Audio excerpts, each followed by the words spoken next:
Assalamualaikum warahmatullahi wabarakatuh. Selamat malam Bu Maya, selamat malam teman-teman semuanya. Di sini kami dari kelompok 6 yang beranggotakan saya sendiri, Rita, dengan NIM 1903 10 10 30. Kemudian ada rekan saya Dwi Widianti dengan NIM 1903 10 10 37. Di sini kami akan mempresentasikan mengenai bab 10, yaitu mengenai kertas kerja. Yang pertama di sini kertas kerja adalah catatan-catatan yang diselenggarakan oleh auditor mengenai prosedur audit yang ditempuhnya, pengujian yang dilakukannya, informasi yang diperoleh, dan kesimpulan yang dibuat sehubungan dengan auditnya.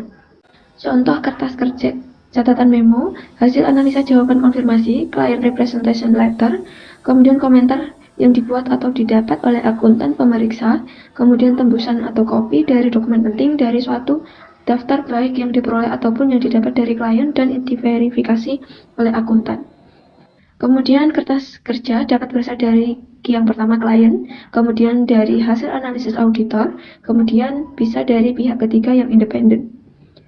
Kemudian ada 4 tujuan penting pembuatan kertas kerja, yaitu yang pertama, dasar untuk perencanaan audit, kemudian kertas kerja sebagai alat dokumentasi utama bahwa audit yang memadai telah dilaksanakan sesuai dengan standar auditing yang ditetapkan oleh IAI, kemudian yang ketiga, dasar untuk menentukan jenis laporan audit yang pantas.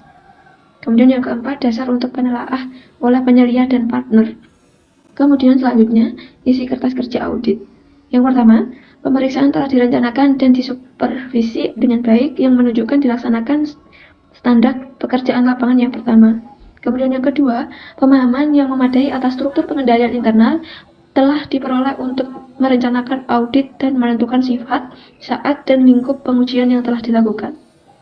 Selanjutnya, bukti audit telah diperoleh, prosedur pemeriksaan yang telah diterapkan, dan pengujian yang telah dilaksanakan, memberikan bukti kompeten yang cukup sebagai dasar yang memadai untuk menyatakan pendapat atas laporan keuangan auditan yang menunjukkan dilaksanakannya standar pekerjaan lapangan yang ketiga. Kemudian selanjutnya mengenai tipe kertas kerja.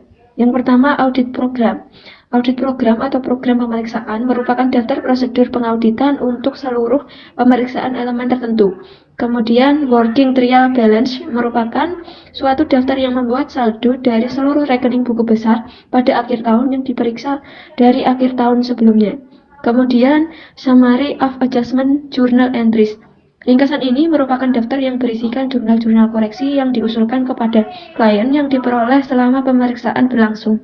Kemudian top schedule merupakan kertas kerja pemeriksaan yang digunakan untuk meringkas informasi yang dicatat dalam daftar pendukung untuk rekening-rekening yang berhubungan. Kemudian supporting schedule merupakan kertas kerja yang memuat detail daripada temuan hasil pemeriksaan serta koreksi-koreksi yang ada, serta memuat berbagai informasi dan teknik pemeriksaan yang dilaksanakan oleh akuntan. Sekian yang dapat saya sampaikan. Untuk selanjutnya akan dilanjutkan oleh rekan saya Mbak Dwi Widianti. Terima kasih. Assalamualaikum warahmatullahi wabarakatuh. Di sini saya Dwi Widianti akan melanjutkan presentasi dari Mbak Rita. Faktor-faktor yang harus diperhatikan dalam pemberian indeks kertas kerja, yaitu setiap kertas kerja harus diberi indeks dapat di sudut atas atau di sudut bawah. Pencantuman indeks silang atau cross index harus dilakukan sebagai berikut. Yang pertama, indeks silang dari schedule utama. Yang kedua, indeks silang dari schedule akun pendapatan dan biaya. Yang ketiga, indeks silang antar schedule pendukung. Yang keempat, indeks silang dari schedule pendukung ke ringkasan jurnal adjustment. Yang kelima, indeks silang dari schedule utama ke working trial balance. Yang keenam, indeks silang dapat digunakan pula untuk menghubungkan program audit dengan kertas kerja. Jawaban konfirmasi pita mesin, hitung, printout komputer, dan sebagainya tidak diberi indeks kecuali jika dilampirkan di belakang kertas kerja yang berindeks. 3 metode pemberian indeks terhadap kertas kerja. Indeks angka.